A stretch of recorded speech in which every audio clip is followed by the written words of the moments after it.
What's up, everybody? Michael Price. What's up, everybody? Michael Price here. Damn good average bowler. Welcoming you guys to Damn Good After Dark. We're going to get the boys in here. So let's do that right now, shall we? Let's see. There we go. Hope you guys are having an awesome evening. Appreciate everybody that came on to the pre-show just a little bit ago. Hope you guys enjoyed it. Steve, what's going on, my friend?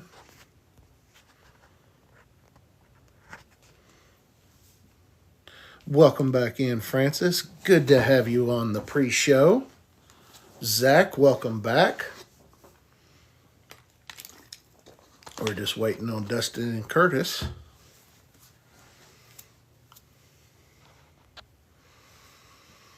Let's see here. So, okay, Curtis is in here. Let's get him invited in on screen.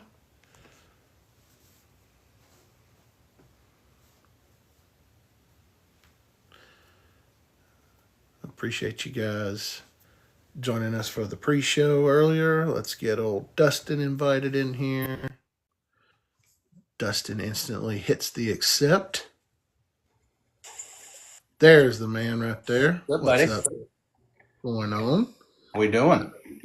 Good, man. Sent Curtis the invite, just waiting on him to He did say in the text group, he said give him 3 minutes before he sent it. I don't know if you saw that or not, so it might take him a sec. Oh, okay. Just letting you know. He was ready to go. And then he says, I need 3 minutes. I don't understand. I could have been late with it too. He may have said that 4 minutes ago. I don't. Yeah, that's a good question. Let's send it to him again. Either way, how's everybody doing out there? Oh, here we go. There he is. Maybe. Hey, are we going to get his beautiful face? Let me send the video. Only if he's wearing that tank top, though. All right. There's well, you didn't get your wish, Dustin. Oh, man, we were hoping you're going to have that tank top on, Curtis, from your profile pic. It's too cold for that. No, it was 3 minutes. I needed to finish my tobacco real quick before I got on camera. So what's going on, boys? Living it up. How's everybody doing? How'd the rest of the night go, Curtis?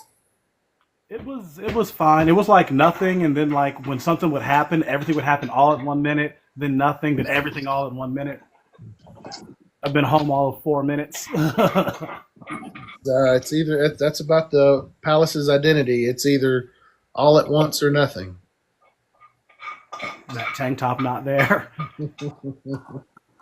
Well, Curtis, we appreciate you joining us for this, and the three of us thank all of you out there for joining us. Curtis, for real though, thanks because you just got home from work and you jumped on here, so that is appreciated, my man. That's what I do. Yeah. And we are back for another episode of Damn Good After Dark. Woo! Woohoo! I like it. So our first segment, if you've been with us at all, we've done a few of these now. We continue to evolve, as we say all the time. So who wants to kick us off for the first segment of Check In with the Boys? How we doing? Oh, Michael drinks. I guess I'll go first. That was pretty well played. I guess I'm doing all right. We talked about this like a couple of days ago. It's like I'm doing all right, but my brain's a little frayed at the moment. Having trouble keeping my patience and controlling my anger. Michael, you saw a good bit of that on Tuesday when I came into the pro shop ranting and raving. Yeah, buddy. But the one thing I did when I was having that is I took accountability and I said everybody here is happy and they're so happy it's making me angrier because I'm so like unhappy. And so I know the problem is me, like it's no one else. It's like I'm the issue at the moment, but I cannot control like how I'm feeling. Like someone comes like, "Hey, Curtis, how you doing?" I'm gonna go, "F you." That's what that's the energy I had. People were telling jokes. I wanted to hit them with hammers. It was literally one of those days. And it's like the whole week, kind of. So that's where I'm at right now. Like holding on. And today's a little better, but yeah. Just the Wilson Phillips hold on for one more day at a time. But I'm off tomorrow, and I think that's what I need. I'm at the end of the rope, and now I need a recharge day. My only question is, when you want to tell people "f you," are you doing that though? But it sounds like you are holding it in. Oh yeah, because I mean I'm professional. They never know I'm feeling that way. Smiling ear to ear, like glitter in the eyes. I had that too, actually, because for you guys watching, we just saw each other a couple hours ago. We were filming some promos and stuff, and we were just chatting and whatnot. And from the time that I left there to now, I had kind of a similar issue where I very heated, the neck vein throbbing and all that. But I was pissed at first, and luckily I was home by myself, so I had some things to do. Just did some busy work as I cooled down, and then I, without even doing it on purpose, I thought about, okay, that pisses me off from my perspective, right? But then I looked at, okay, well, they're just thinking blah, blah, blah, blah. They don't give a crap about anything anyway, so nothing's personal and blah, blah. So that helped in that particular sense. I don't know if I explain it correctly, but yeah, that was fun. Lots of fun. Lots of fun. So, yeah. Lots of fun. How about you, Coach Mike? The energy's been off this week. It seems like, I don't know, I went to Baumhauer's tonight and I was only there for about 30 to 45 minutes. And it was funny because Jaden, my server, she looks at me and she goes, "You're already tabbing out?" I was like, "Yeah."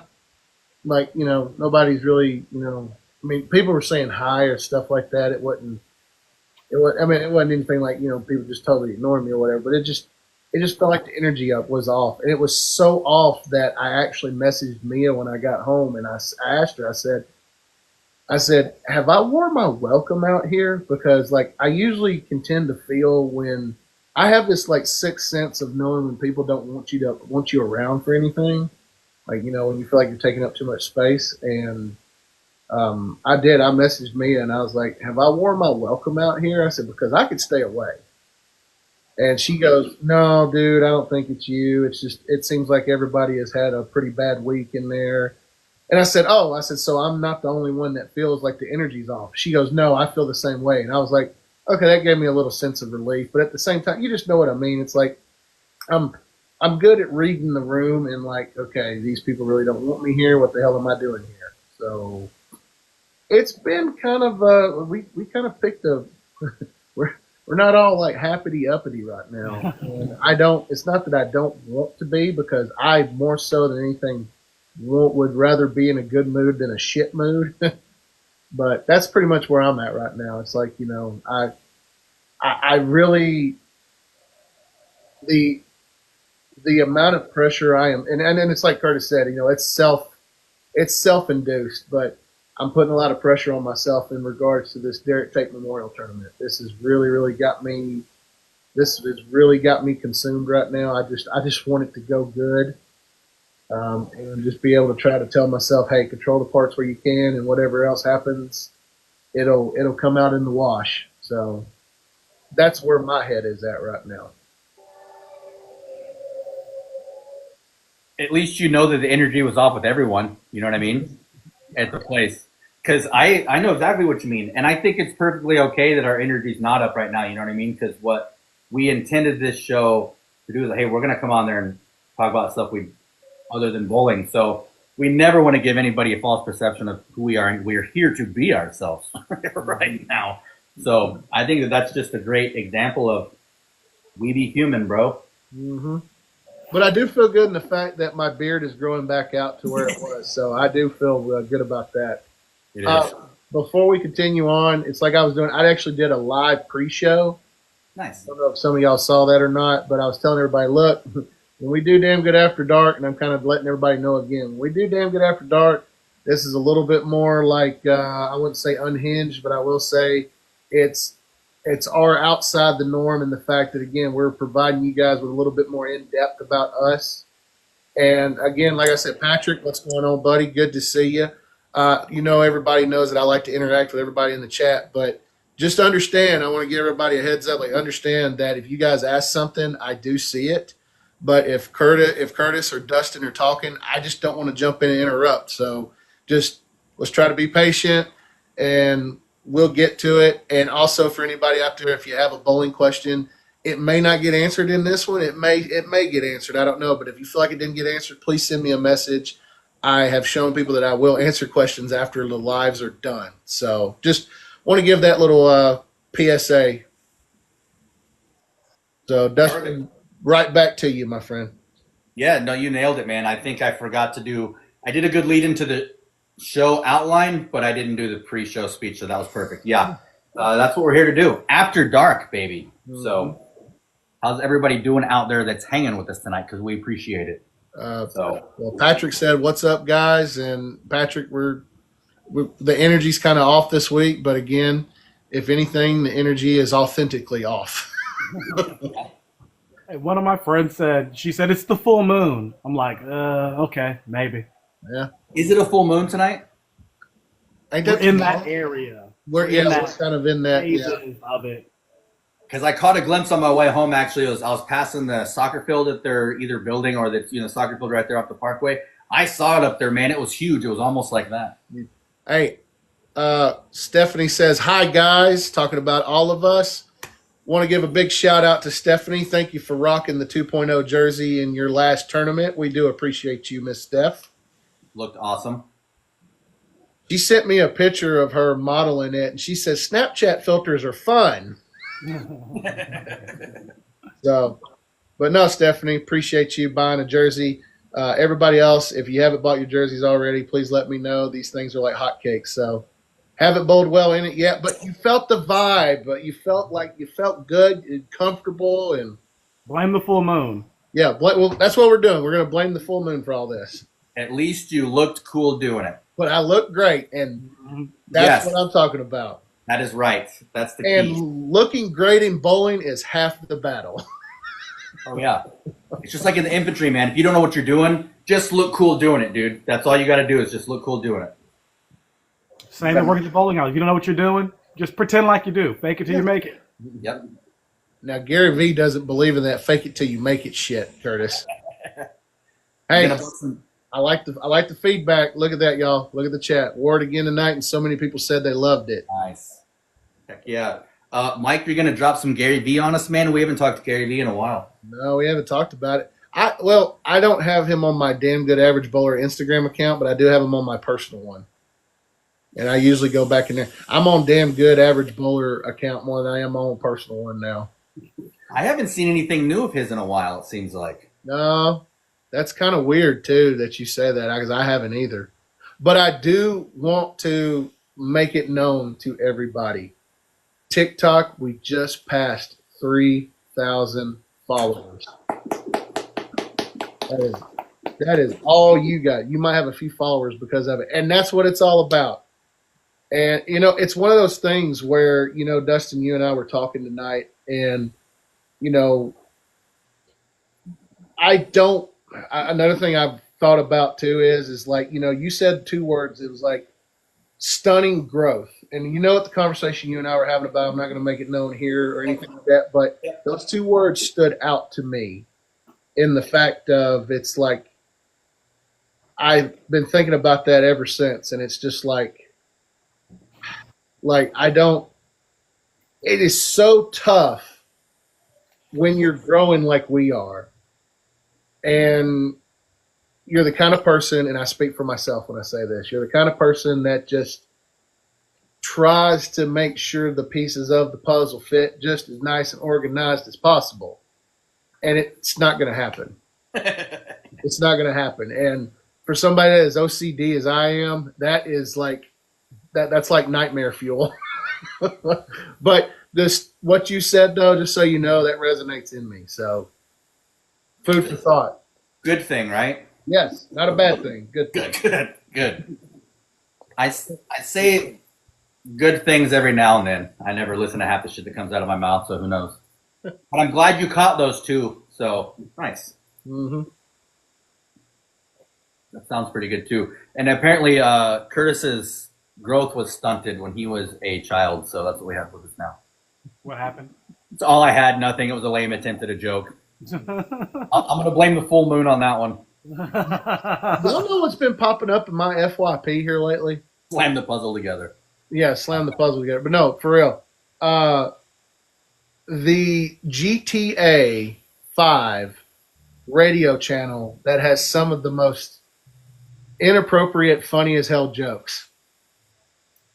And your favorite is Go. I can't say. I can't say. I'm afraid. I'm afraid of the repercussions. Well, you got to give us something now. Okay. All right. I'll give you a hint here. It says it's really tough to date a particular type of girl because you have to drop the bomb on them twice before they get it. I'm just going to let y'all just gnaw on that. If you get it, great. Me, at 1:30 in the morning, I was cackle laughing last night.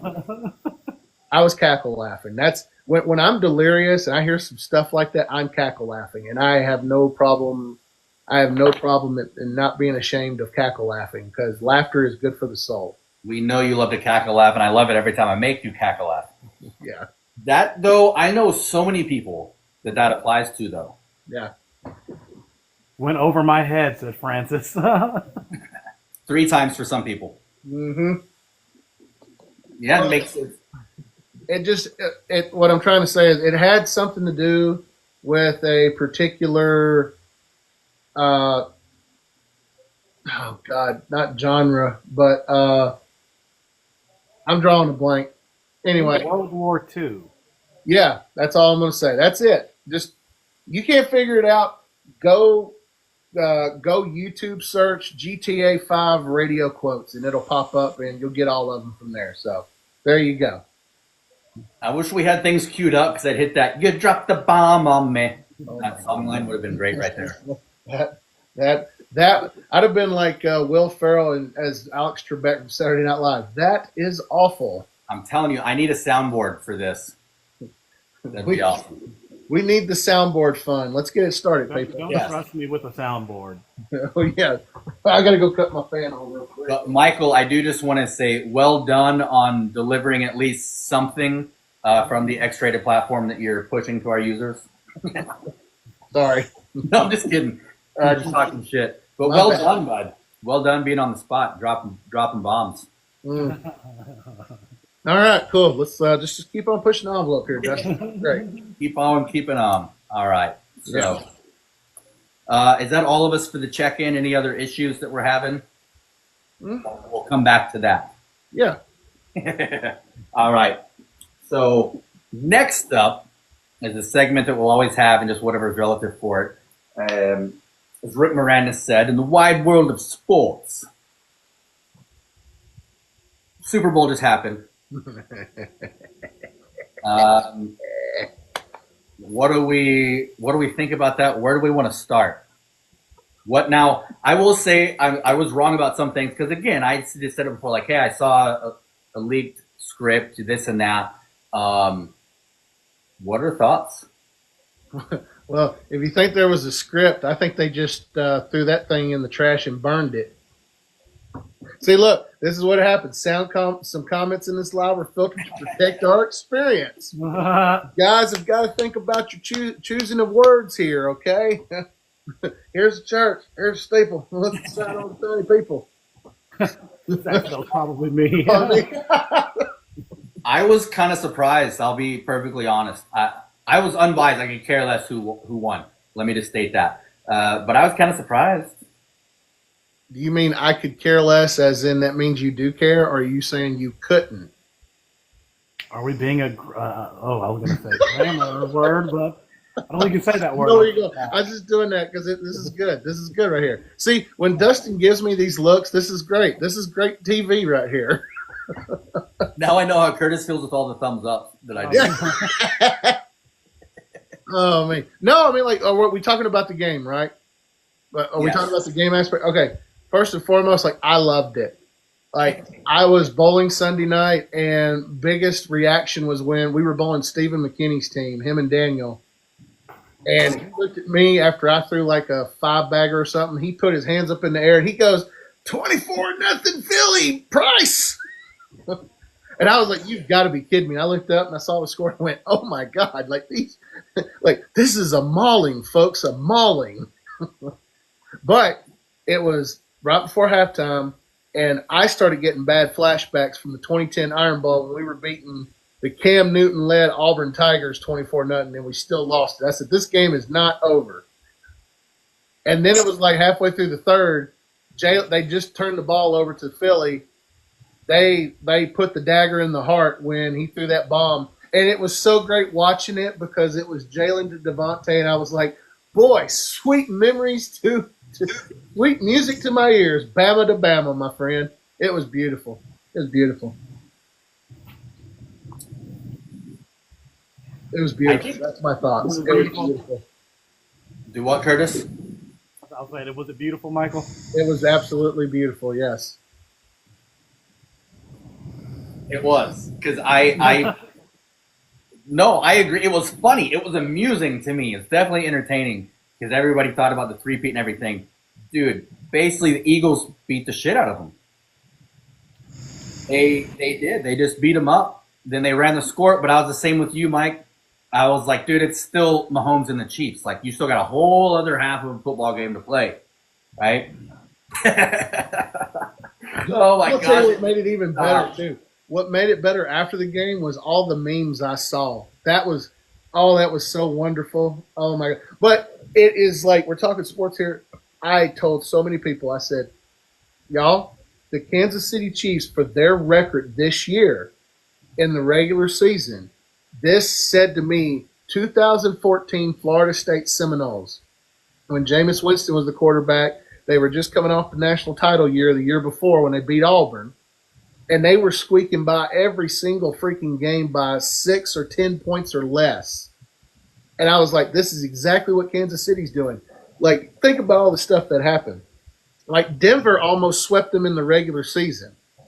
Denver should have, in my opinion, swept them in the regular season because it was a last-second field goal attempt that the Chiefs blocked to save a win.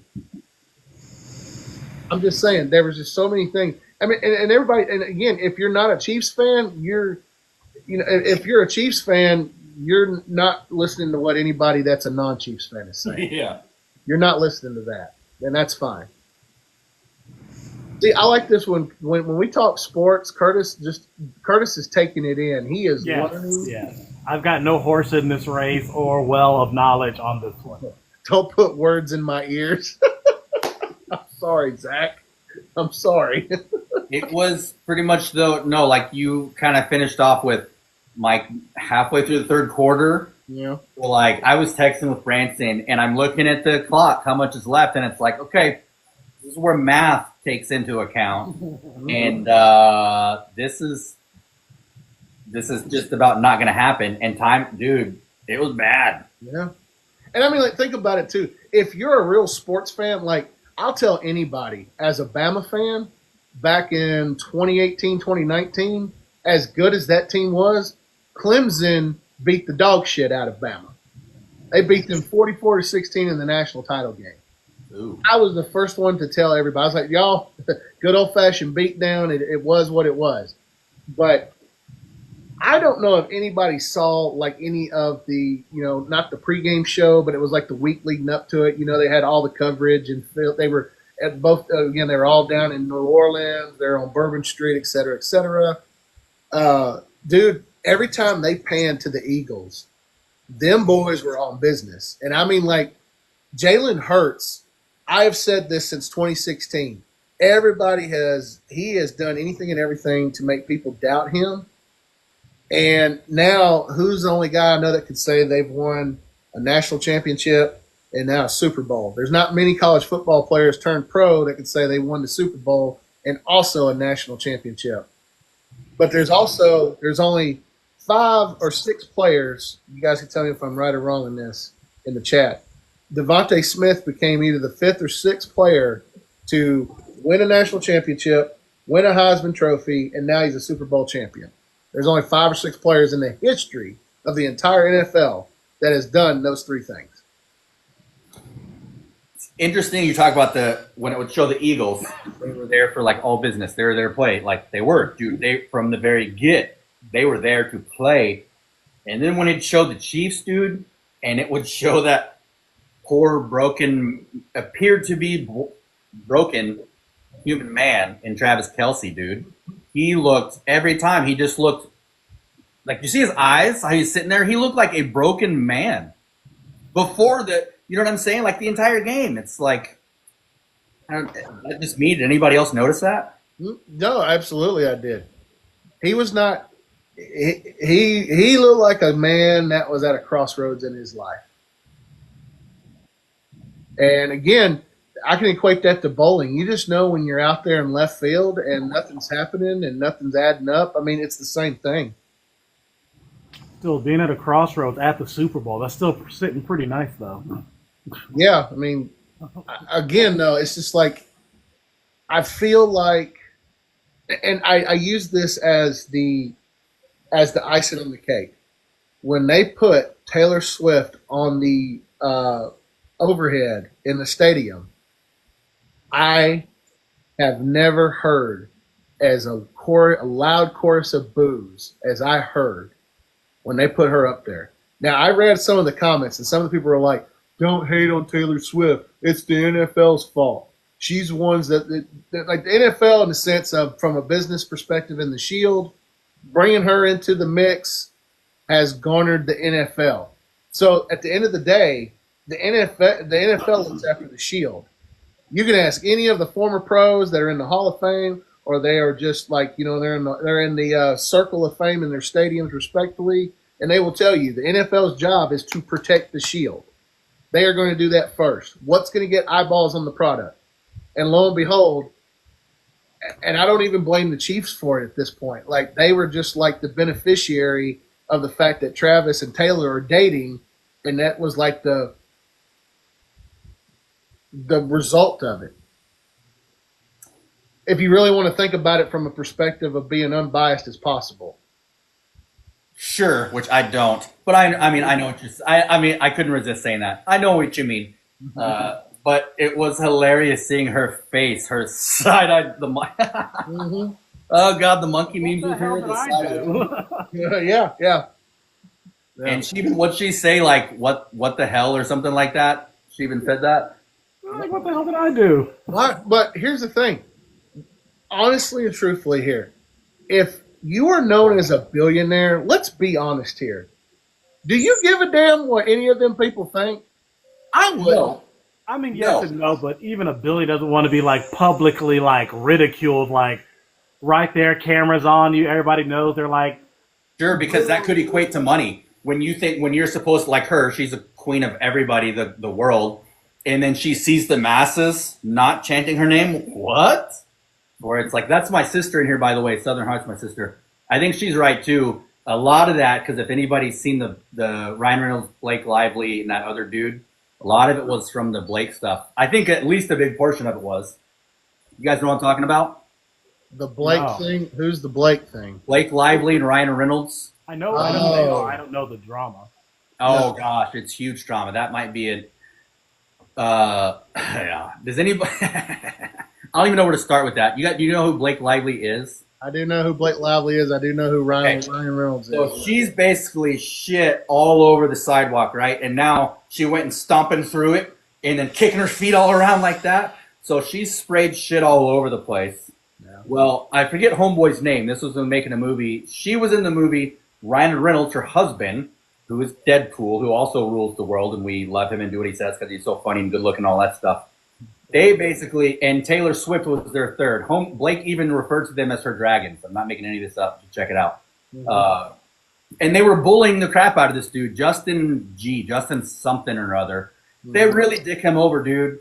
But Homeboy's got receipts because they were trying to like smear his name and make him look bad and say that he was doing this to her and he was bullying and he was doing all this stuff. Poor little Blake Lively. I'm sorry, sweetie, but yeah, Baldoni has straight up got receipts. He has dropped a website with all the receipts on it. They're in a huge court battle right now. This is like legal action stuff. So Oh my God. it's huge in the news. Oh my God. Well, I guess it just goes to prove you can have all the money in the world. There's still some crybaby bitch drama going on in the world. She screwed up. Yeah. And Taylor's already separated herself from Blake because they were BFS. Oh. Like serious lawsuit shit. It's pretty funny. Oh my God. I feel like in the world of celebrity and celebrityness, new word of the day, all it's about is you smeared my name. I'm going to sue you for all the money you got, or that you'll give me. Zach's dead on. If you like Candace Owens or know who she is, Yeah. she's all up in this Blake Lively stuff, dude. She's breaking it down for you. Oh my God. I Okay. never thought though Blake Lively. I remember the first thing I saw her in was that movie Accepted way back in the day. Y'all remember that? Mm-hmm. These kids, high school kids, basically make their own college. Yep. I So know they exactly get what it you're talking and they're about. good. Yep. That was during my break-in service, and I worked at Cumulus, the 6-station radio group. I remember going to see that in the theater as a promo thing. Mm-hmm. And even just from then, that has no relevancy, and I know nobody cares what I think, but I saw Blake in that because she was one of the chicks, and I'm like, why is she the not love interest, but she's clearly supposed to be one of the hot chicks. And I was like, I don't see it. I don't know.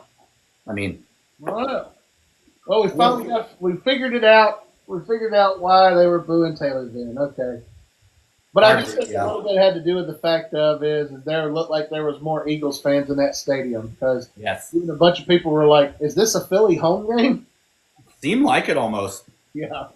Okay, so with the halftime, did you guys see the halftime show? Hey, we got halftime and commercials, and we're done with the Super Bowl. Dude, my TikTok feed has been nothing but Kendrick Lamar. It's like, seems like that's the whole hot thing of talking about everything, and it's just like, okay. And here's what's funny to me.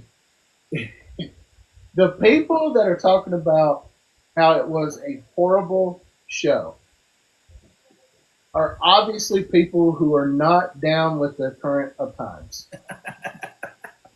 I'm serious, y'all. They ain't down. They are not down with current events. That's just what that is. But he, on the other hand, dude, I can tell you this. If anything I learned through this whole thing of that halftime show, I learned just exactly how much Kendrick Lamar does not like Drake. Oh God. Oh, I thought that was known. No, I never kept up with it. I tend to like, anything that's just not interesting to me, I just like, oh, okay, whatever it is. I was actually one of the people that was glued to that rap beef like the entire time. So for me to see him on stage, look at the camera and smile and call out Drake like that, I was like, that's probably the best thing I'll see all year. Hey, It's look. celebrity like beefs and everything. It's like, Yeah. it's like Drake is like suing him for all this stuff, and this man, while in the middle of like possibly getting sued for all of that, is going to get on national TV and like show he does not give an F at all. Oh, he don't. No, he did. And the fact that he had his little chain that was A minor, I was like, And that's how I was like, yeah, if you didn't like this, was it the best halftime show? No, it was definitely not the worst. But the people that didn't like it were out of touch because everybody in the stadium, when he hit the A minor, the whole crowd sang the song. Yeah. So they knew what this was, and then those people at home like, no, it should have been Kiss. You should have got Kiss. Like they're dead. Did you guys see what's up JMD? Did you guys see like they showed a clip of when Michael Jackson was in the halftime show? I think it was 1993. He told the producer, he said, I'm going to give you a signal to start the track, but until I do, don't do anything. I know what you're talking about. He made them people wait a solid 3 to 4 minutes. But that's a Michael Jackson thing. He's going to stand there and you're going to worship him. Well, here's the thing, though. That's an undetermined amount of time before he sings. No, you're not wrong. But what I'm saying is the purpose behind that is it was like you're that person that people will wait for. Yes, Michael Jackson is. Yeah. I feel like if you're anybody else, everybody's going to start getting impatient and they're going to want to throw tomatoes onto the stage. No, Yes. Michael's like, I'm going to stand here and I will not start until they've screamed themselves hoarse and at least 5 people have fainted. Then I will hit the first note. They should have had Michael Jackson. Because he earned that. You know what I mean? Yeah, Oh, yeah. he had earned that. Yeah. His hologram would have been awesome. It would have been South Park style, dude. Get Tupac on there. That'd be sick. Oh, man. Talk about controversy. That would have caused some controversy. They're both they're holograms, so I mean they can shoot each other to go right through them. Bitch and click claim. So I don't know if anybody knows the South Parks I'm talking about. They have a holograms of Michael Jackson and Tupac, and Yep. so yeah. Which one are you talking about? So They're both I still watched, alive. it was a little different. The halftime show, I watched it real time. I heard of the rap battle, of course, right? I heard of Drake and against each other. All that I knew was They Ain't Like Us. I knew that song, I liked the song. Watching it, pretty unbiased because it's like I don't really care either way. Like, hey, good luck. Let's have a good show. I want to be entertained in the Super Bowl halftime. So I was texting. I wasn't watching it sitting with Branson, but I'm texting my 13-year-old. And watching it, I'm like, I did not know any of the songs that he did through it. That's just me. But I'm still watching it real time. I thought it was, my exact word was lame. I thought real time, but I'm not bagging it. I'm just saying real time, watching it for the first time, it dragged to me. It was boring. But they did. Tell Branson it was mid, Dustin. I said lame. He said fire. Immediate reply was fire. That's verbatim. I can show you the text. I said lame. He said fire. But it was a huge stage. I didn't know what he was doing at the time. I did catch the Drake line. That was great in there. A minor. I knew what that was. Obviously, I was like, oh, well done. But I didn't know until after they explained, you know what I mean, the stage and the console and playing games and blah, blah, blah, blah, blah, blah. Yeah, genius, good for you for that. But I was watching the Super Bowl for a good halftime show, not the Da Vinci Code 3. You know what I mean? I was gonna say, yeah. When you look back and look at it, it's good. But if you're watching for entertainment, and I don't get it on the first pass, I can see how people say, yeah, that was a miss for me. Yeah. But like once he hit that song, just like you said, I was like, oh, I know that one. Here we go. You know, but the rest of it, they did use the whole space because I saw the huge space that actually I guess was the console and then the controller button stuff down here. So, I mean, they did use all the space and the different colors of the shirts was the flag. There was a flag. But it was just real draggy, I thought, as a show in real time. Oh, and I did love watching Serena Williams symbolically sea-walk on Drake's grave. I saw that real time, like, yo, was that Serena? Yeah, Sea walking out here? And of course, I see all about that. My favorites has been, though, basically like, yo, thanks for coming out crip walking for the cause, for the people, and then go back home to your white husband. I know, right? It was like, what are you trying to, like, why was she there? Because she dated Drake, and then they broke up, and Drake dragged her. So that was her sea walking on his grave. That was the imagery there. But she is married to a white dude right now? Yes. And then she also sea walked at Wimbledon in like 10 years ago and got in trouble for it. So that was also a callback to that also. I have more questions. I have things to say, but for the sake of everybody, I will stop.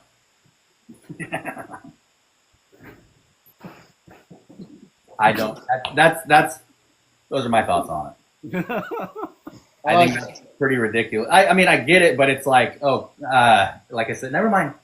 I'm done. I think what it comes down to, there's a time and a place for artistry of that level, and the Super Bowl is not it. Honestly, it's people aren't watching Super Bowl with their thinking caps on for that kind of medium at that moment. So. Agree. And at least I was kind of hoping for who's one of his boys? Is it Lil Wayne? Is that right? Or he's got somebody else that's one of his dudes. Is Lil Wayne way off? I was gonna say don't bring up Wayne because Wayne is the one they want to do it because Wayne was from New Orleans and the Super Bowl. The NFL has already apologized for not getting Wayne instead after all the backlash they got for getting Kendrick Lamar. I thought at least he was going to have somebody else join him on stage. That would have been kind of cool. And then, I don't know who that chick in the pink or the red was. I literally had to text Branson. I'm like, yo, who's the broad in red? He told me her name. I can't even pronounce it. Like SZA or something like that. Oh yeah, I don't know who that is. I know who you're talking about. I don't know who that is. She was there with the corner of the stage to dance on, I guess. Michael, you're just laid back. You're just relaxing.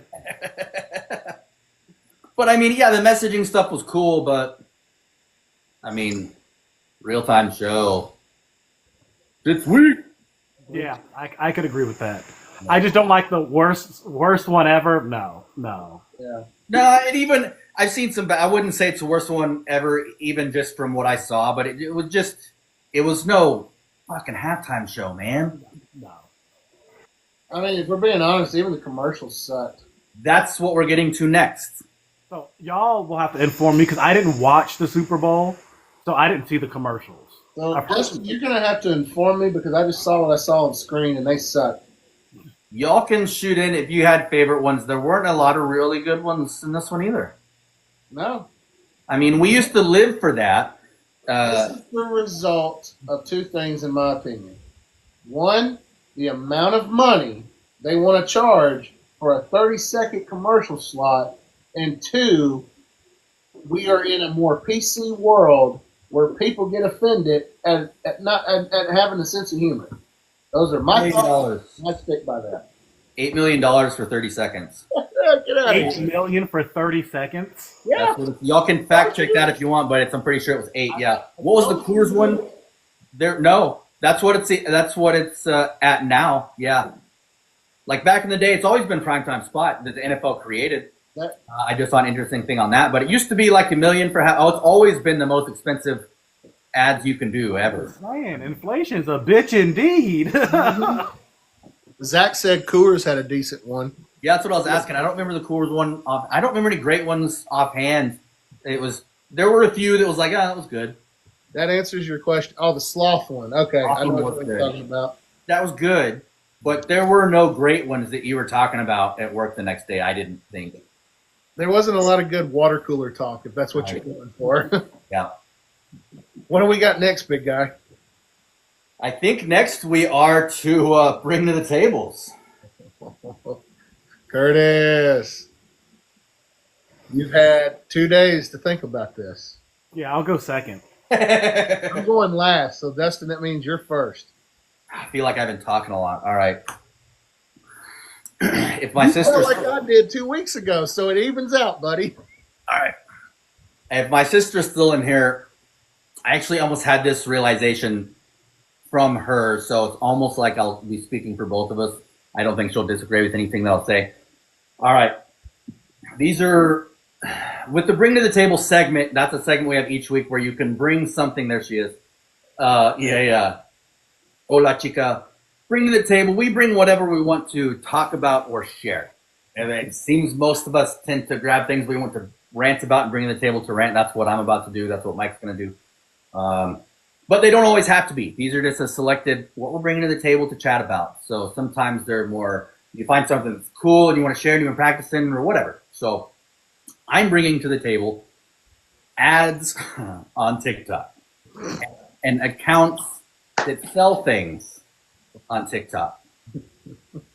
I don't know if y'all have feelings about them. And I'm strictly going to be speaking for myself and probably my sister. You can do whatever you want on TikTok within reason, right? You're in the community standards, have at it, you do what you want to do. I'm simply going to tell you what I like and don't like. You live your life. Don't try to fucking talk to me like I'm stupid and sell me something that's going to save my life. Expletive. That's the one. That was a good one. Do you know what I'm saying? I hate that. Oh my God, you got to find this new signal device. They're going to stop selling it. They do that with this book that you've got to have that's got stuff to help with everything from cancer to herpes. Hey, and then I got you, dog. They're showing you this page of get some twigs outside, mix them up, boil some water, and put some berries in it. Man, your liver's healed. This stupid shit. The other ones I hate. Oh my gosh.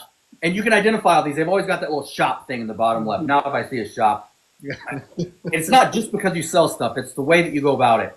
These other dumb assholes that are like, oh, probably gonna get kicked out of Walgreens, but look at these, showing us shit on the grocery. Nobody cares what you're doing. Nobody's gonna kick you out of Walgreens for showing something that's overpriced on the shelf. Nobody gives a shit about you. Like, you're not gonna get kicked out. You're not a superhero. You're not, dude. If you're making money as a side hustle on it, fine, good for you, good on you. And if people are willing to watch that, that's what I say. Keep doing what you're doing. But I love to block that shit, right? We'll get to blocking a little more. I'm not done with this. Stupid shit that they'll do where you try to do it in a way of like, oh my gosh, I better do this. Oh God. Good thing, tell the wife and kids we're safe now. I got this fucking flashlight that shines 150 lumens. Am I out of line with any of this? Do you understand what I'm, does that make sense? Oh yeah, we're with you. Okay. Because there's some that are good. I've bought things. I just got some things today in from the TikTok shop. I will spend my money on that app. If you're not pitching it like a dipshit. You know what I mean? Just come on there and say, hey, I actually got 2 American 3x5 flags, one for the front yard here, one for my house when I move and get one. Made in America. I saw them there. Boom, ordered them. Fucking done. Dude wasn't trying to tell me I have to save my own life by ordering these flags. It's like, hey, made in America, here they are right there, grab them. Cool, needed those, grabbed them. I'll buy stuff on there, but just be legit with it, man. Like, hey, having trouble getting a nail in a wall? Got a hammer? Get the hammer right there. You just remind me of those commercials where they're like, do you suck at opening like milk cartons? They don't have the guy trying to open, he just like rips the thing open, get this and jam it into the... I've got to get your TikTok account moved to the top of my messages because I just sent my sister one of those last night. It's got that, but it's a different voiceover on it. It's still a female, but it shows all of those. Like the colander spilling pasta into the sink, like having that kind of stuff. So the very start's like, "Are you a dumb bitch that can't make spaghetti?"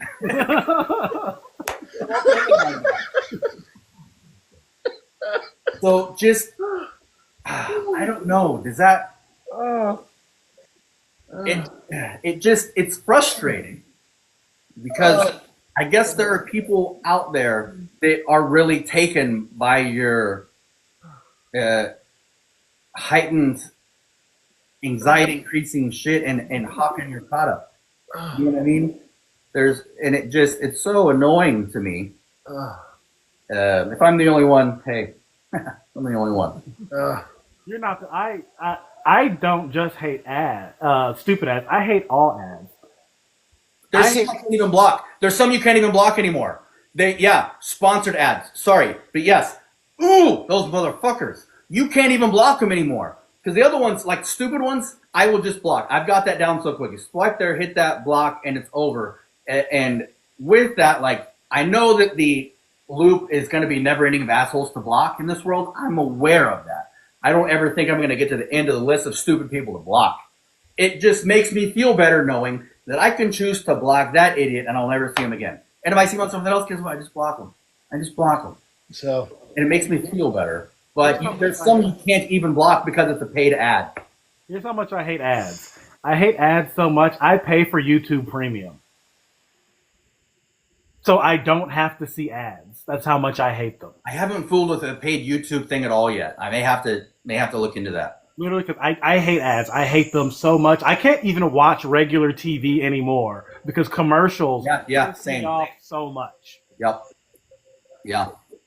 So if anybody out here listening to us, if you don't like ads, please help us get our likes for this broadcast to 5,000 minimum likes, because that was a pretty good rant of Bring It to the Table by Dustin Caps. Hope that made sense, and it's just so... Thank you. Well, Curtis and I were laughing, so I think you did a great job there, Dustin. Thank you. I saw you disappear behind Harry for a minute.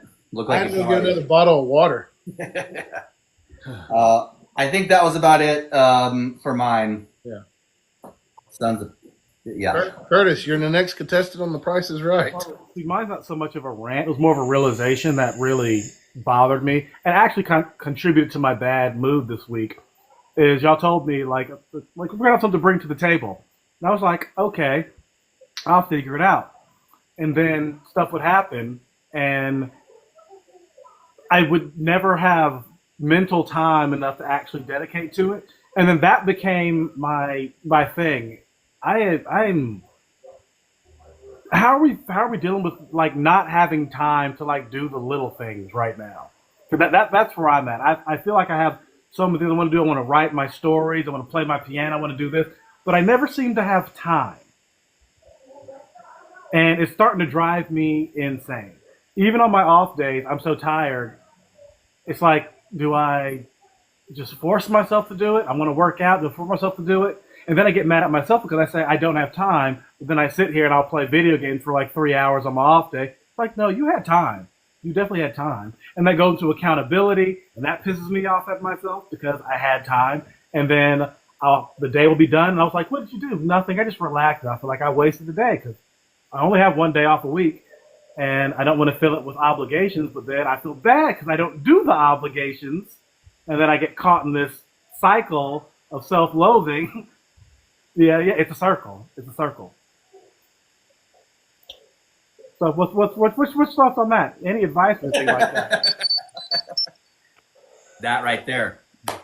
Morphin time.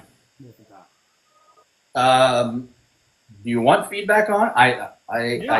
No, every time, some feedback. It's like prioritizing and all that stuff. Or, I mean, is it just literally just do it? Is it just do it? Go ahead, Michael. Shia LaBeouf style. Yeah, you didn't see what he do it yet, man. Yeah. I came to the realization when I turned 40, and I'm kind of upset at myself it took me this long, but I'm happy at the fact that I have came to the realization we don't have a lot of time in this world, and how we choose to spend it should not be dictated by factors that we want to make excuses for that seem to be factors. And what I mean by that is you are I don't know if you guys saw me when I posted a video on Facebook. I shared it, but it was a girl talking to, it was an animation, but it was a woman talking to a monk dressed like a mouse. That was the character. And the woman said to the monk dressed as the mouse, says, you hurt a lot of people by disappearing. And you can't just disappear on people like that. And the monk said to her, I don't know what to tell you, but for the first time in my life, I'm happy. And what he meant by that is he is never going to let anybody dictate to feel guilty or make him feel guilty for doing the things that he wants to do for him to be happy. We are so absorbed in the world of what other people think, 90 to 95% of the time, we don't even look at the 5% of what we want. But I can honestly say, since I turned 40, I don't care if I lose a friendship that's not a real friendship. I don't care if there is a woman I'm talking to that I send a message to that doesn't reply back and leaves me on red. I don't give a shit anymore. That's your loss. I know my value. I do know that it tells me you're not attracted to me. And I'm using these as examples, not real life things. These are nothing but examples. But you have to, it's like Zach said on here, put it on your calendar, defend your decision to put it on the calendar, and be disciplined. And he's right. You are responsible for your own life. You have to take responsibility for your own happiness. And it takes a lot of people a lot of time to realize they don't have to be that miserable, that they just need to choose to do what they do. So on your days off, I have told you this time and again, the phone rings from the bowling center, don't answer it. Let it burn, man. Like, that's the only way people learn, is by not having somebody hold their hand every hour or second of the day. Think about how many times you went through trial by fire where you couldn't get a hold of who you needed to get a hold of when you needed them.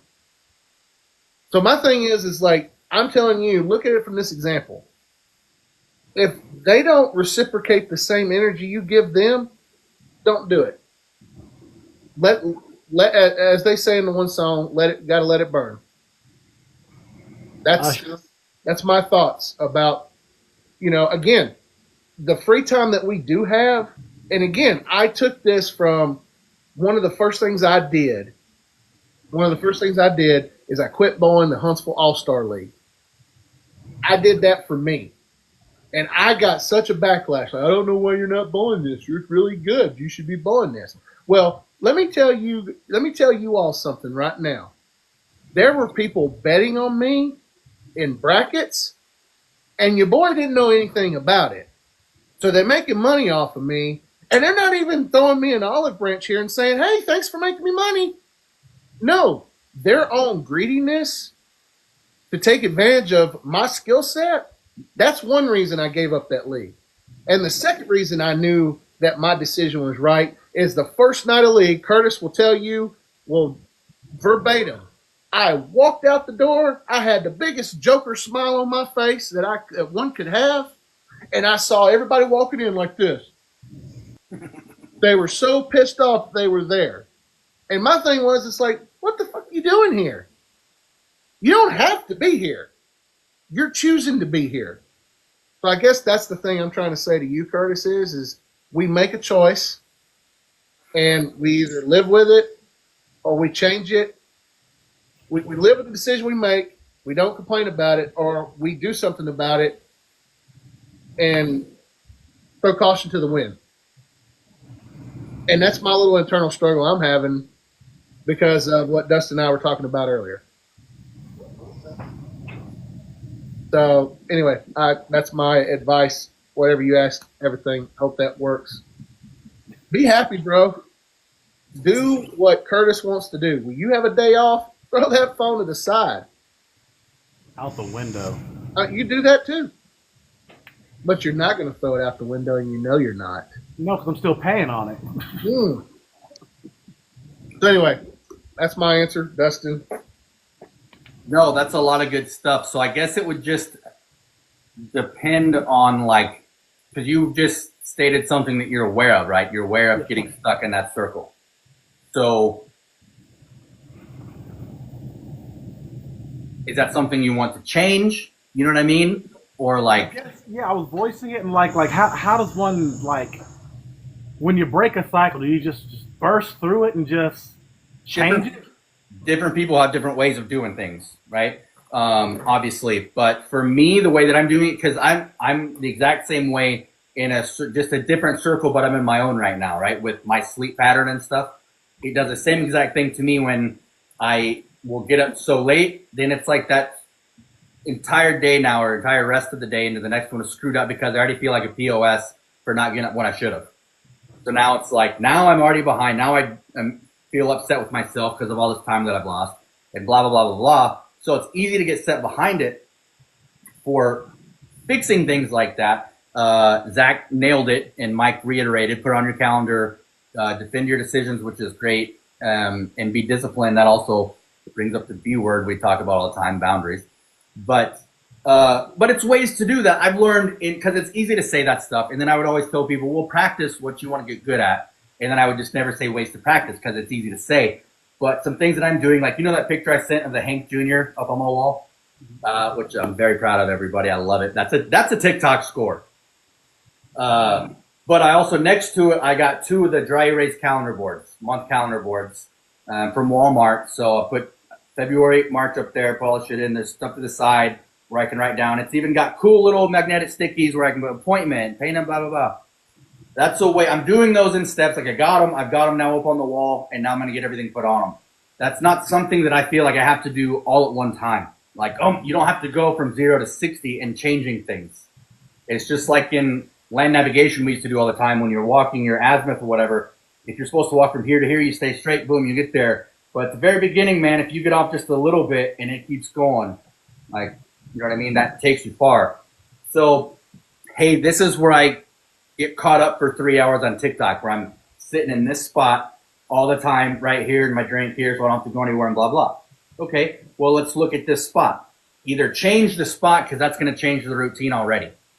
Because that spot out in the garage that I talked to you guys from, very easy, especially nice weather, for me to get caught on that couch literally all day. So one of the biggest ways that I will, if I know I need to get something done, even just something as stupid as the dishes, and I need to break the cycle of not doing anything, get up and set somewhere else. And then I may watch a few more and be like, okay, you know, when I get to a good one, that's when I turn it off. Or I turn off and I got 3 more videos, three, okay, and then turn it off, and then you're already in a different seat, so you're not in your comfortable little thing where you can stay all the time. You know what I mean? And it'll be easier to get up and do those things. I'm the type where the hardest thing for me is to get going. Like when I was doing my computer classes, I'd be like, oh God, I don't want to do that, blah, blah. Hardest part for me was literally opening the computer up and booting up. Once I would get that booted up and get to the website and get to my classes and start getting, then I was like, oh shit, this is actually kind of fun. Or especially when I wouldn't want to work out, like when I was training, like, man, I don't want to work today. It's been such a terrible day, blah, blah. Okay, drive yourself to the gym. That was just, don't worry about the gym session itself. Just drive yourself there. Those were some of the best workouts I ever had. When I did not want to go, but I simply drove myself there first. And then you get there and you're like, ah, shit, well, I'm here. All right, I'll go inside. Then I see my boy Matt, you know what I mean, who's deadlifting today. Or then I see that, and I'm like, okay. So if you do want to fix those things, it's interjecting those things that are going to get you to where you want to be.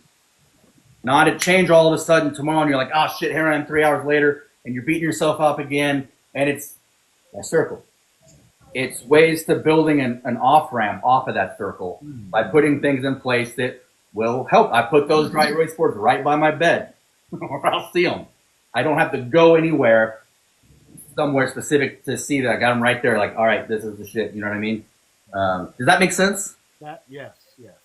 It's the simple things like that that are so easy to overlook and to not look at doing. But That's exactly the feedback. That's what I would look for. Like, how's a little that? Yeah.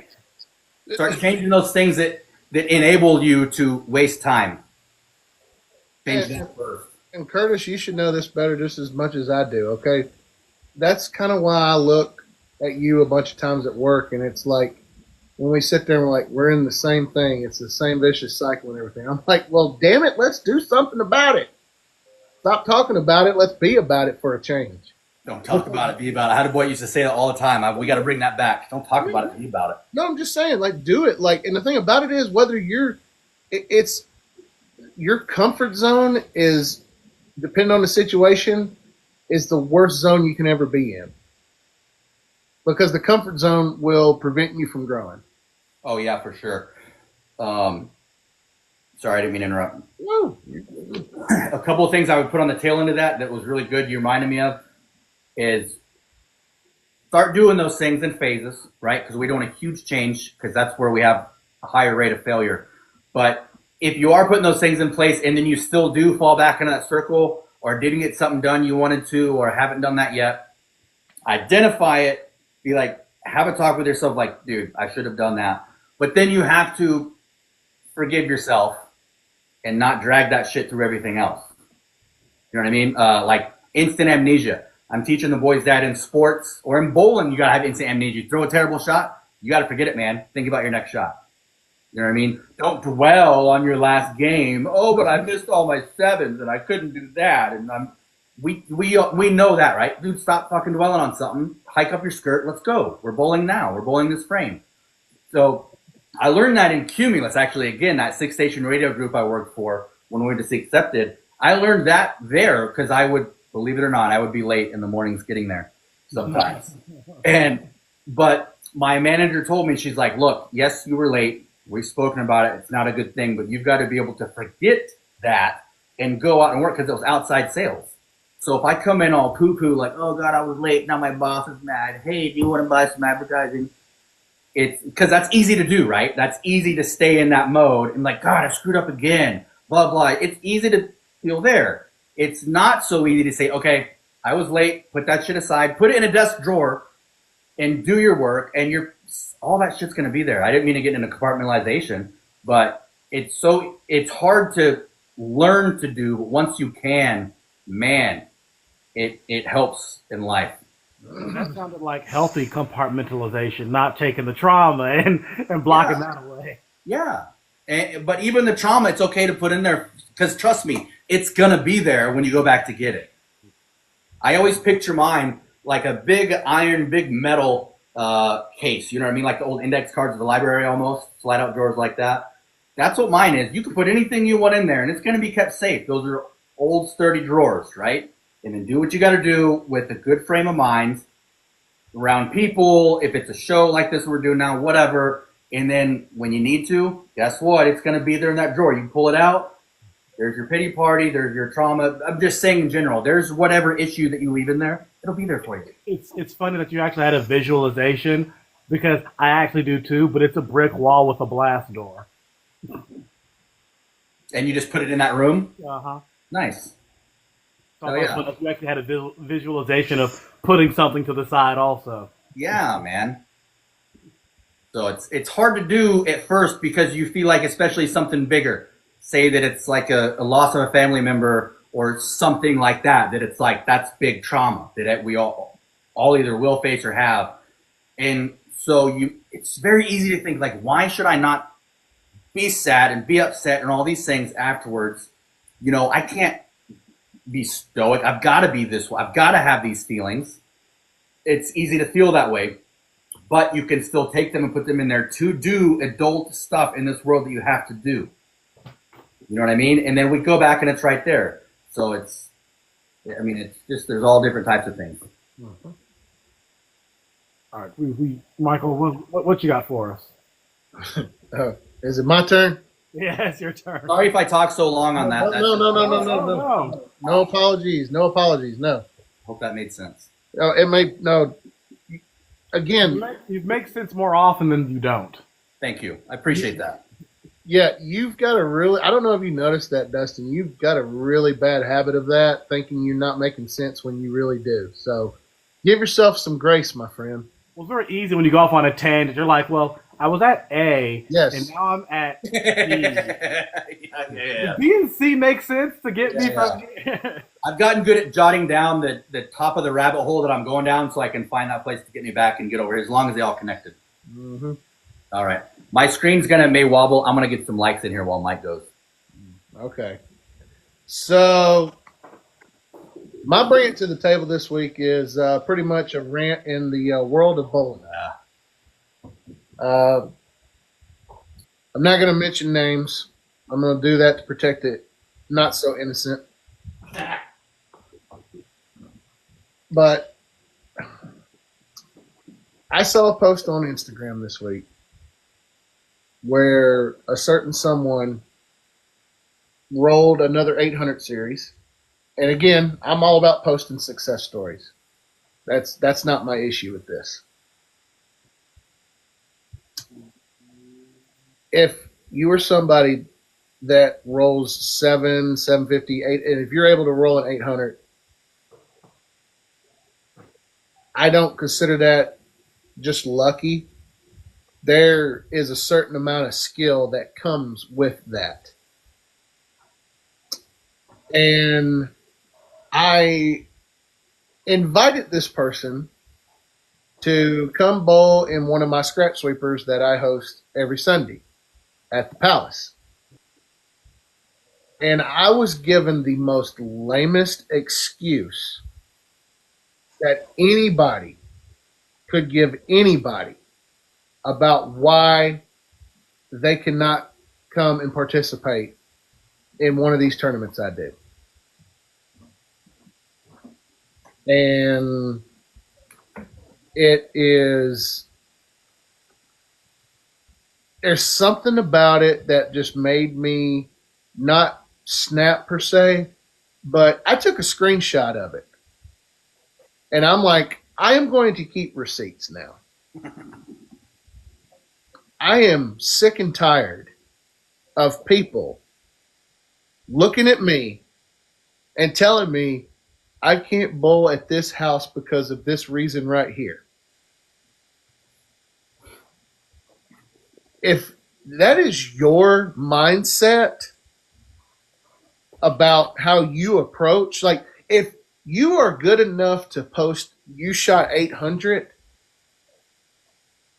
bowling in a 3-game scratch sweeper should not be a problem at all. If anything, anybody that can shoot an 800 can come out and bowl a damn 3-game scratch sweeper and win some freaking money. Mark, you came in here at the right time. What's up, Mark? You came in here on the right time on this. Yeah. Don't come at me and back and go, I would love to, but I can't figure those approaches out. So I am now making it my life mission to go out to a different house here in town, bowl in whatever thing that Decatur or Madison has going on, and I am going to cash in one of these. And I hope that that person looks at me and goes, hey, Mike, good job. I'm like, yep. And I wasn't fucking scared by your damn approaches. So don't come at me. And let me tell you something right now. I understand that there's a place that has problems, but if you go to any bowling center in this fucking world, they all got problems. It ain't just one house. And I go in there every single day, and guess what? They think I'm the general manager, so they bitch at me. And then I'm put in a shit mood, and I go to Curtis and like, dude, they're bitching at me. I ain't got no fucking control over this stuff. And I don't appreciate the fact that you come to me after I lock my shop doors and you're like, can you put a set of grips in? Can you do this? No, I'm on my time. And then you have the audacity to come in here and jump my shit because I'm closed. Like, me doing what I'm doing, respecting my time, is my own damn fault because you ain't responsible for managing your fucking time. That's your problem. And it's funny that Joel just came in here because, as Joel would say, you're the problem. You are the problem. You all are the problem. You are the reason we come home and we question our existence some nights. You are the reason. And for somebody to come at me, for somebody as simple as the fact that they shot 800 and I say you should come bowl scratch sweepers and you say, well, house A, I can't get the slide down. I'll hurt myself. Why don't you just look at me and tell me what the bitch you are? Why don't you do that? At least I'll respect you in the morning for being honest with me and, more importantly, yourself. Oh yeah, no, Mark, I'm hot right now with this. Okay, this is absolutely annoying to me, and it shows me the kind of caliber of bowler that people can and choose to be, which is sad in itself. At least for the love of God, I don't mind coming out and telling people I bowl 3 games a week, and I bowl in one house and I average 230. Big whoop-de-doo. Big whoop-de-doo. I'm like a proud soccer dad, right? Thank you, Joel. Appreciate that, my friend. But you're the problem. So, again, don't get mad at me. As I said earlier, when I take responsibility for my own happiness, which means I choose to eliminate all the stuff that is making my life toxic, and don't get mad at me when I'm not talking to you anymore. And don't get mad at me when I come out there. I want to know who did it. I'm not going to mention names. I'll message you about it, Mark, if you really want to know, but we're not going to do that on here. Just know this. When your excuse to me is what I said it was, I have instantly lost that amount of respect for you. I get so tired of being interrupted when I'm trying to get shit accomplished. Yeah, it's almost like we should do segments about that, huh? Yeah. But I mean, again, I'm just like, again, it's just like you're the problem. Like, you want to do something impressive to me, you want to do something that's impressive to me, or you want to do something that will impress Curtis or any of the people that come in there and they work in the bowling center every damn day. And that goes from the mechanics to the people in the snack bar and everything else. Y'all, they don't got to come in there. They don't have to come in there. They could choose to go do something else and make money. But they come in there every single day. They do what they do. They bust their ass for you guys and to make sure you have a place to bowl. They do that for you. And they probably ain't getting paid what they think they should get paid or what they deserve. Let me rephrase that. They deserve to get paid. I don't get paid enough to listen to every single person come into the shop and tell me how much center A sucks, center B sucks. No, you suck. That's all there is to it, okay? Again, want to be happy? accept your own responsibility to be happy. And that's what I did. And then you want to get pissed off at me for that? That's on you, dude.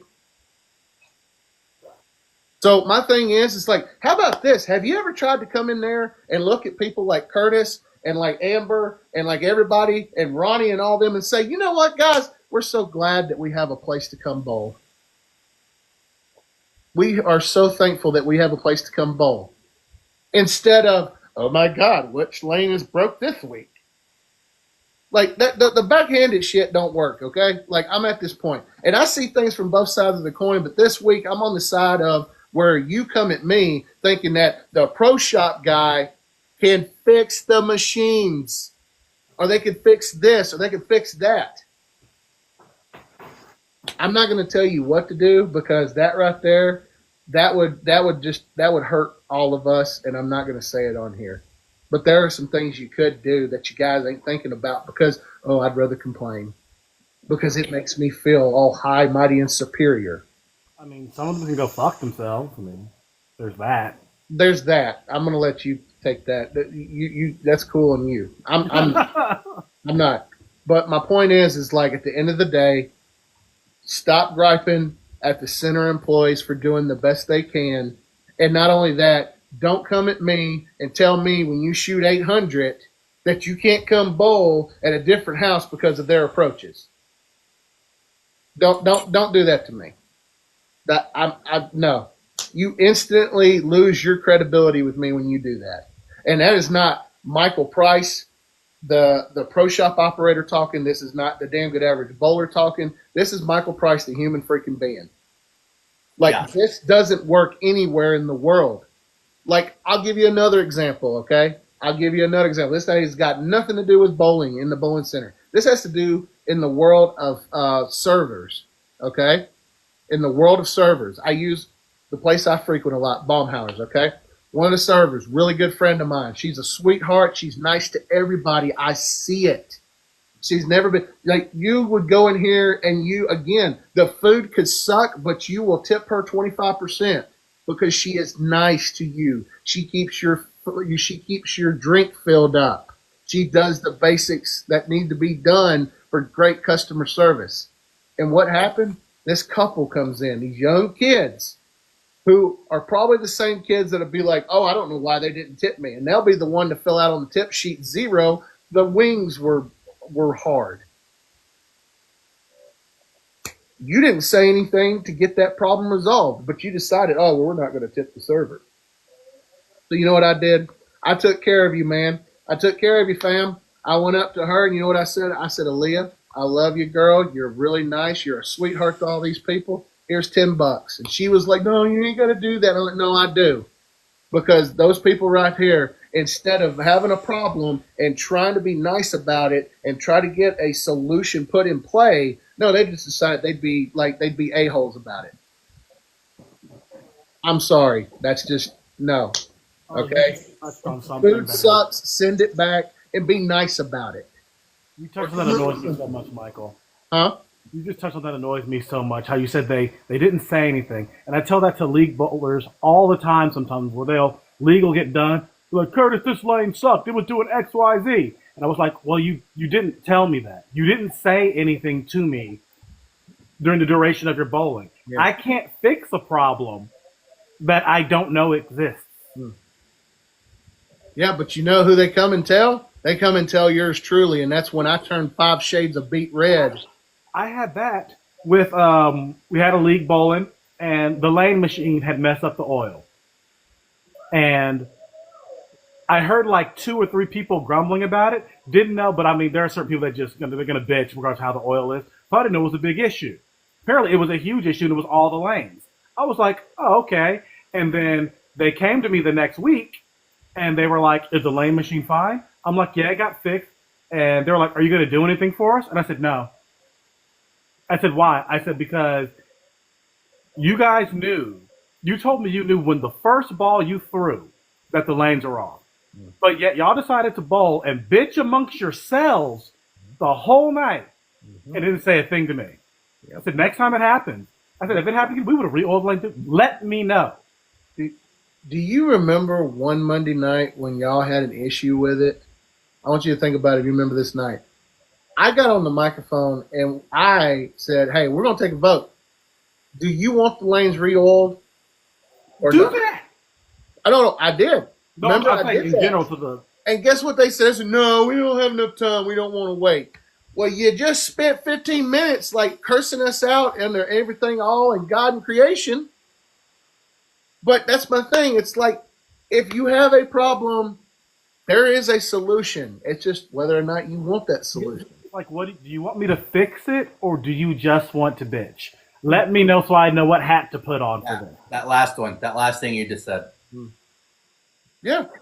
So that's my bring it to the table. Two things: how you treat the center staff and how you treat me. Don't be mad at me if I give you that same energy in return. Because I did a couple of weeks ago. I had a team get pissed off at me and Lou, and we were one man down, and we still beat them 23 or 25 because they can throw it harder than we can. I can't throw it that hard. I said, that same energy you're giving me, go up there and tell Curtis that. And Curtis called me on the phone. Mike, was there anything wrong with it? And my exact response was, well, Curtis, if by anything wrong you mean that Lou shot 740 and I shot 690, no, everything was freaking great. But you can't throw it as hard as us. Like, how many days a week do you practice? Okay. How about that? And for anybody that comes in, if they practice on a Saturday and they come in on Monday and complain about the machine and everything, obviously their practice regimen ain't working. Change the effing plan. Just saying. That's my two things. And anybody that sits there and looks at me and says, I can't figure out this house because of the slide and everything. Yeah, I had already said this to you when we chatted earlier, but my chime in with that is the same thing. And you said credibility as I was writing it down, 0 credibility. So the analogy for me, Curtis, I don't think you were in there. This is very much like when I was running the comedy show at Patty's in North Carolina, and we were building up the comedy scene. So we had a couple other open mics. The big show was at Patty's Thursday, and we had some open mics. And then, of course, you had Raleigh. You had a bunch of stuff up there in different cities with different comedy clubs, right? So it was a pretty big comedy scene we were building there. And it would be the same exact thing if somebody would be like, yeah, man, I'm killing it in my home house. Like Patty's was my stage. That was my house. That was my home stage. To where I got so good there. I mean, that was literally like was there. So I could kill it there. But if you can kill it at your home, that's awesome. Now get out of your comfort zone that we talked about before, because you're staying there in your little sheltered comfort zone. You can be, if you're going to be a champ there throwing out your 800s, then just shut the fuck up about it, basically. If you're not going to go bowl anywhere else, nobody cares.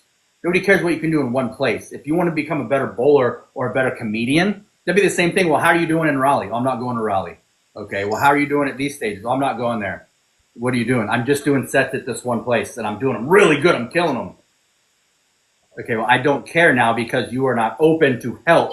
You don't want to go and challenge yourself and get better. It's okay to fail. That's how we learn. That's some Gary Vee shit right there for us. Mm-hmm. Fall in love with losing, go bowl a bunch of 500s in other houses and get better. But your fragile little ego can't take that, so you're going to be a big pussy in your own house. Shut up about it. We have just pushed the fourth wall down, folks, so appreciate y'all. Well, yeah, I mean, no. Go ahead, go into others, be bold enough to fail at some places, or just be honest about it, like Mike said, say, no, I'm a house hack for this place. I bowl good here. I don't want to bowl anywhere else because this is where I bowl well. Say that then. That's fine. That's perfectly fine. Yeah. Yeah. Again, and I don't like the condescending remarks and everything. Like, okay, like again, like y'all know this with me. Like somebody says, hey, hey, what are you averaging here? And I was like, I'm averaging 232. They're like, wow, boy, you're, and I get the whole thing like, oh man, you should go pro. And it's like, whoa, time out. y'all don't know what that's about. Y'all don't know that life. And if you had a chance to watch Dustin and I's reaction from the last PBA tournament, that was a fun one to watch because those guys were struggling. And I think the worst part of it is when Tim Foy needed a mark in 2-8-10 to give Chris Vi the match. That was very heartbreaking and gut-wrenching to watch. And wasn't that the ninth? Yes. No, that was a 10. That was a 10. All I needed was a mark. So, but my thing is, it's like, what is the difference between somebody like me that sits there and knows they average 230 and they bowl in one house? I will look at you and say, this is all I do. And I say it in a point where it's like, I'm not saying I'm better than you. I'm not saying I'm the greatest bowler and God's gift to bowling or anything like that. I'm just sitting there telling you, I bowl my 3 games a week. I average this, and it is what it is. And I'm happy with that. But now I think I am really getting the urge to, like, now it's different. So now I'm determined to go to these different houses and at least cash. I don't have to win, but go in there and cash and make some sort of condescending remark about approaches and stuff. I just think that that's my goal now. I feel like I need to go with you, man. I'll be your bag boy. I'll carry your balls. And I'm not kidding. I'm going to ride shotgun for this. It'd be fun. Well, I'm just like, but that's just like my thing. I just saying, like, at the end of the day, I mean, like I said, it heated me up. And I got one last thing, and I'm going to end. This is my thing on the end, okay?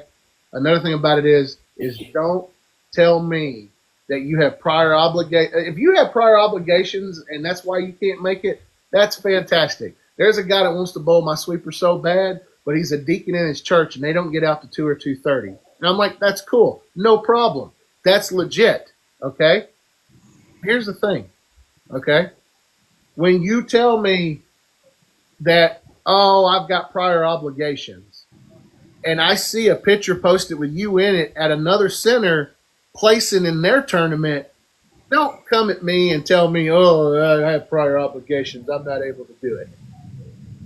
Again, at the end of the day, do the right thing. Just tell me you don't want to bowl here. Just tell me the truth. That's all I'm asking for you. That's all I'm asking for you. Just tell me the truth. Don't try to make some bogus, lame excuse to me. And last but not least, when you go to a bowling center, wherever it is at, be nice to the people. They're trying. They are doing their best. They have probably dealt with more stuff over the last 10 or 20 years than you've dealt with in 15 minutes of your day for you to be able to come up there and give them grief about stuff. Be nice to people. That's my message of the night. Be nice to people. You never know how far it will get. And I've seen it. The people that have legitimate complaints and they go up and they tell Curtis or they tell Ronnie or they tell whoever in a very nice speaking manner, they get a lot farther. They get a lot farther with Curtis. They get a lot farther with Ronnie. And Curtis can tell me if I'm wrong or not. But I've seen it. If you're nice, it will get you a whole lot further when there is a time of conflict.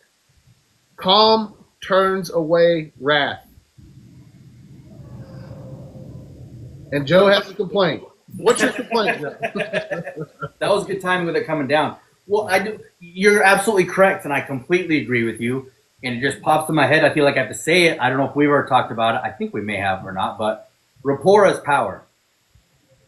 That's a simple phrase. And at first I was kind of like, well, because we don't ever want to develop relationships for the purpose of power. That's not the point. But basic human interactions and communications and treating people well, that's rapport. All rapport is relationships. You have a good relationship with somebody, yeah, they're going to go out of their way to help you, especially somebody like Curtis, and they have the time, like all of the people there, like if they have the time and you go to them with it, they will literally go out of their way to make it even better experience for you just because of how you conducted yourself. That's everywhere. I mean, it's a simple concept that it's just very hard to grasp, I guess. You're not wrong. I said nobody shared this live with him. I just want him to know that I just shared the live with him. And we are at, I'm going to get some more in here. We're at 4.7K is what I'm showing. Yeah. Try to get me a hundo down here. I want to form a relationship with people to increase my bowling. Yeah. Dude, Joe, I'm going to tell you this right now. Here's my answer to that. Put yourself in a situation to bowl with bowlers that are better than you, and you know it, because your game will get upped. Ask Curtis, because he bowled with me on Sunday nights this past DGAB league, and the results speak for themselves. Champions. Dude, we still got to get you and Greg there on Sunday night, Dustin, and do that presentation. I want to get that. That's just Yeah. I told him we be still had to do that. It's going to be fun. Those rings are awesome.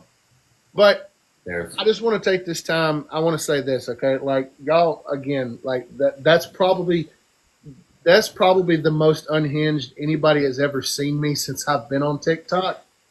And I'm going to be honest, like I feel better. Oh yeah, I feel a lot better about it. yeah. And even just at the very beginning, something that you were saying about how, and we've talked about this before, but like, or maybe you said it, Curtis. Like, you will go in there and vent to Mike in the pro shop when nobody's around, and state that shit and vent, and then go about your day. And it's like having those avenues to do. One, it's a very mature thing to do, whether we realize it or not. It's a mature way of handling things. Like, okay, I'm keeping my face on right now in front of these employees, in front of the world. I need to go and fucking scream. I'm going to go where I know that I can go and yell and scream. I learned that early on in the military. We're all very good about that, and those things are so crucial to have. I mean, I just really want to emphasize that we're venting well, boys. And not only that, I want everybody to know that guess what? This helps our mental health. Yeah. Better now.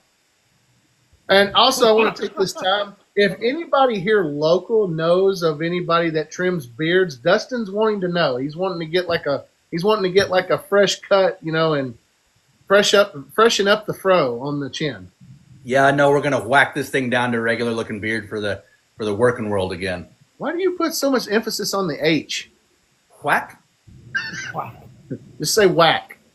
Whack. That's too much. Say Cool Whip. Cool whip. That's say cool. Cool. Whip. Whip.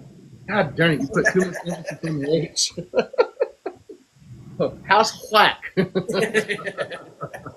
Whack it off. And it's like a natural pirate two-phased beard anyway. Yeah, I mean, yeah.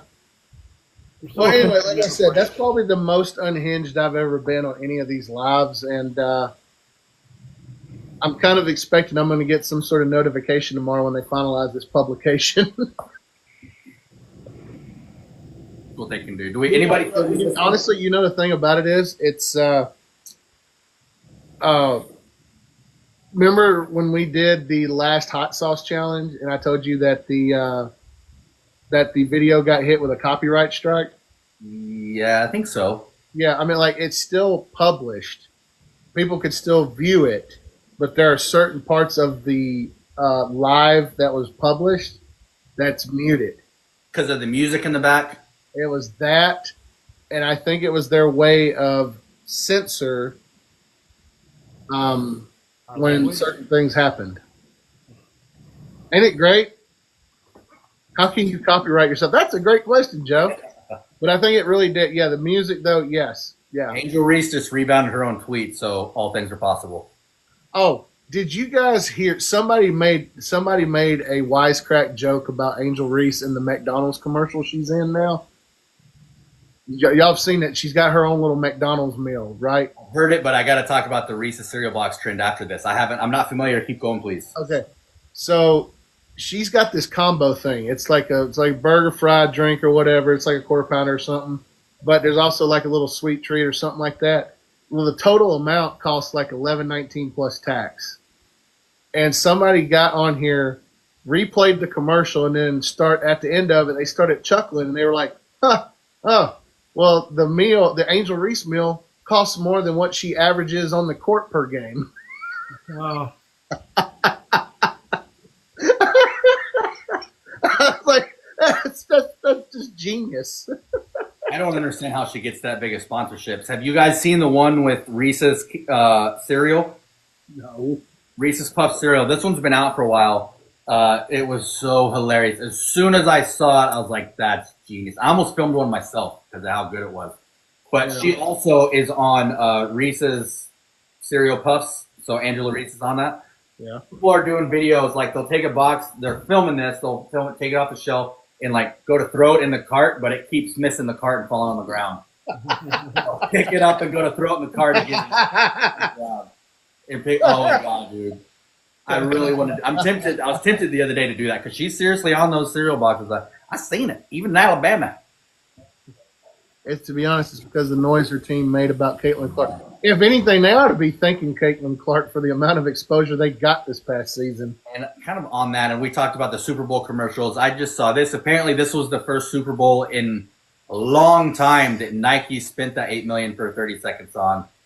So, and their commercial they chose to do, Yeah. Well, like I said, all I'm gonna end my little bring to the table is this. It's like, look, guys and gals, like, just don't be those people. That's all I'm gonna say. Do not be those people. yeah. No, I think you had a great point ending it with just be nice, man. That's it. Just be nice to people. Yeah. Oh, be nice and be honest. Yeah. You don't have to be honest with me, but you need to be honest with yourself.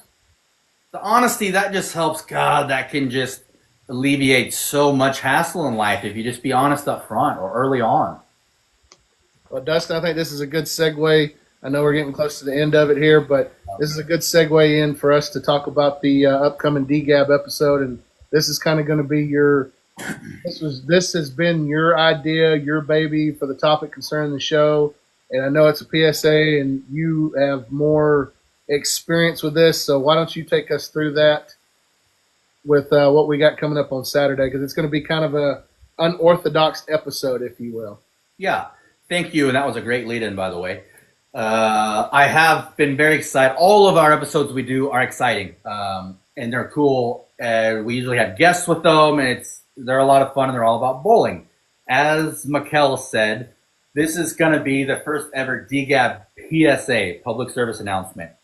You may have heard us chat about it a few times on here or other stuff where essentially in social media, mostly on Instagram and everywhere, you can search my name on here, and you're going to find hundreds of fake accounts that are not me.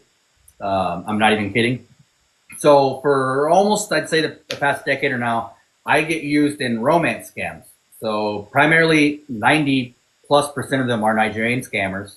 And they basically take a lot of military dudes and oil workers. They'll use both of those guys' pictures, build their own profile, and then basically scam grannies in a sense. Like, I'm the ultimate granny bait. I'm not trying to be funny, but that's just the easiest way to say it. So they get these ladies to think that they're in a relationship with me using my pictures.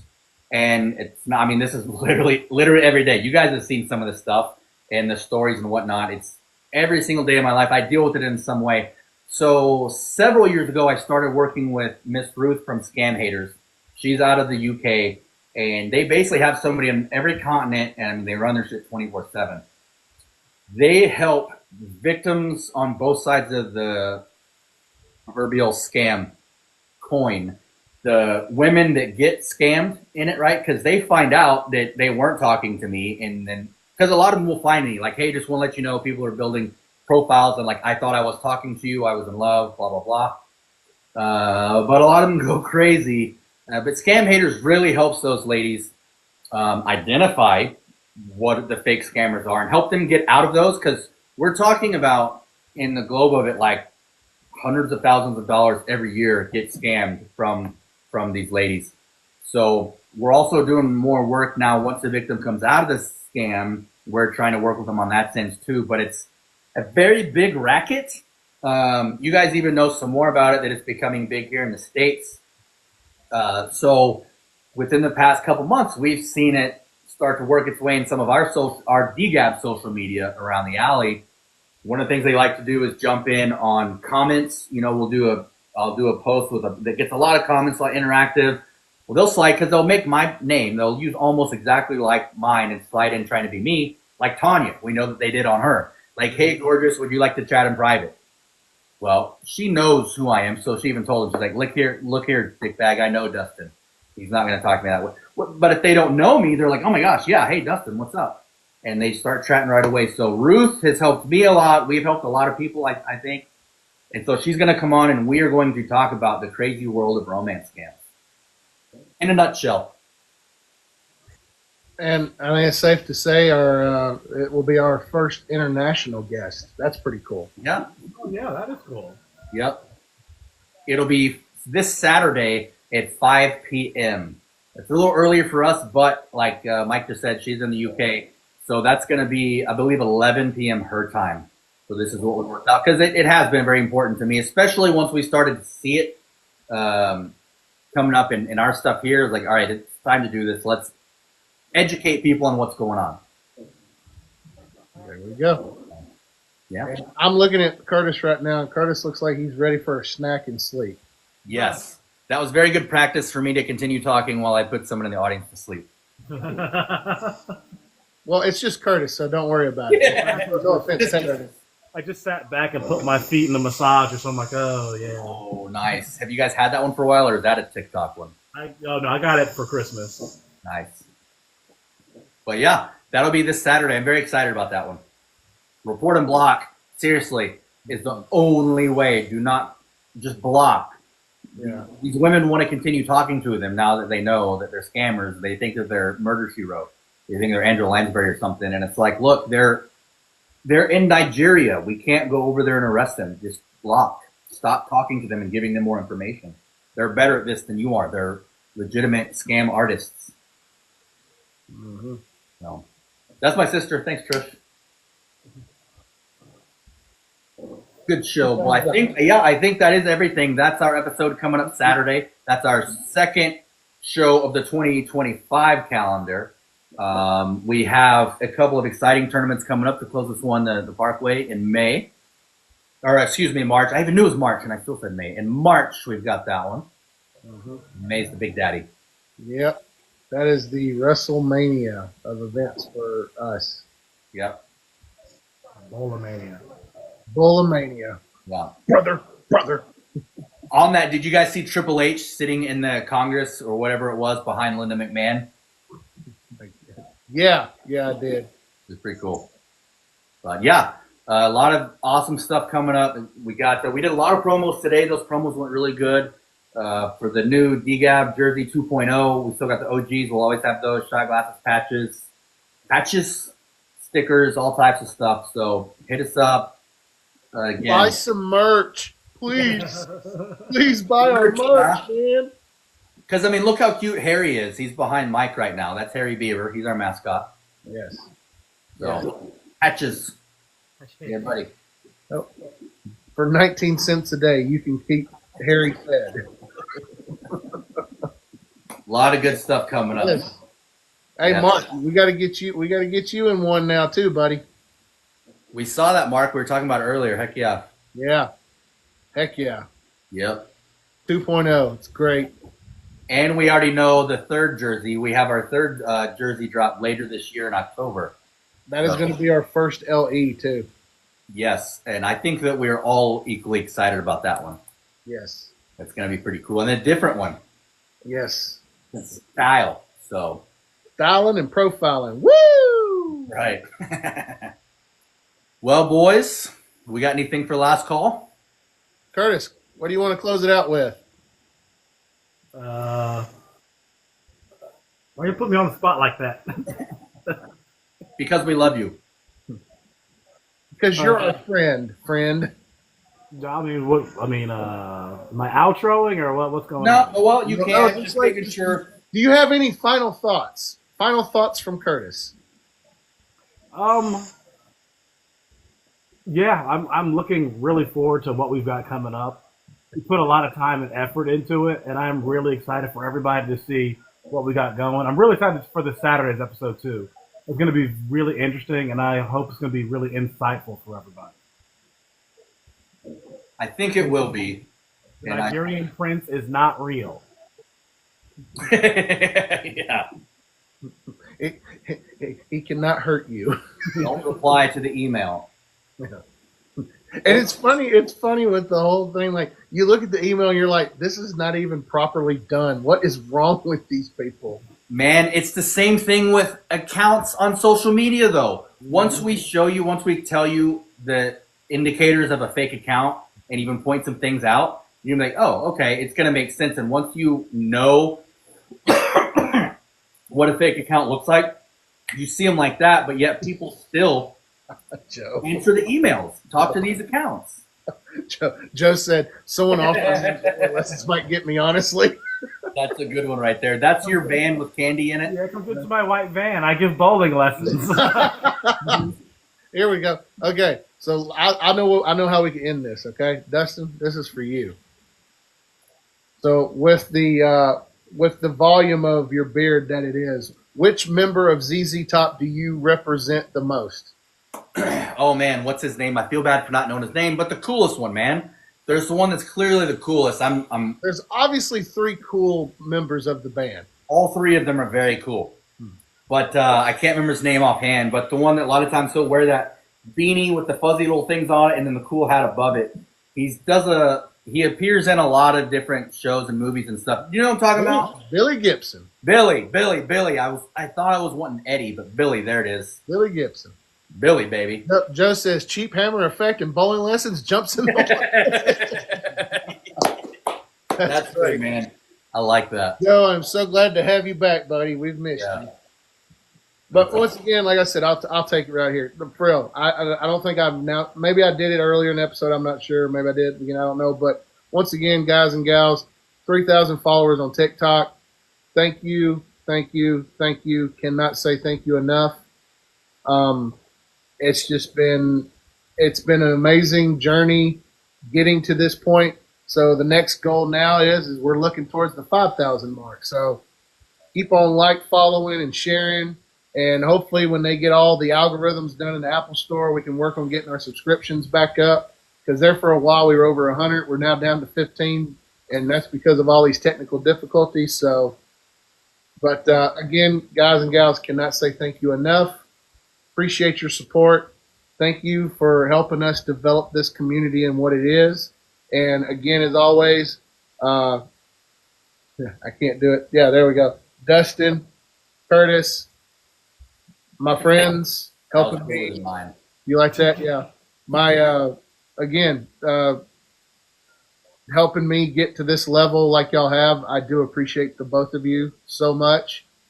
So that's pretty much how I'm going to choose to end it. We hope to see you guys Saturday night, 5 p.m. Central Standard Time for Damn Good Average Bowler episode 15. I think so. Yes, it is 15 because 13 was the 1 year and 14 was McAnally, and this will be 15. Macananal. Yeah, that was it. Well, all right. Again, as always, guys and gals, follow, subscribe. Give us a subscribe on the YouTube channel. Give us a like and follow on Facebook. Follow us on Instagram. And until next time, as our good friend Stephanie says, we will catch you all on the flippity flip. I appreciate y'all. Y'all have a good evening. Bye, guys.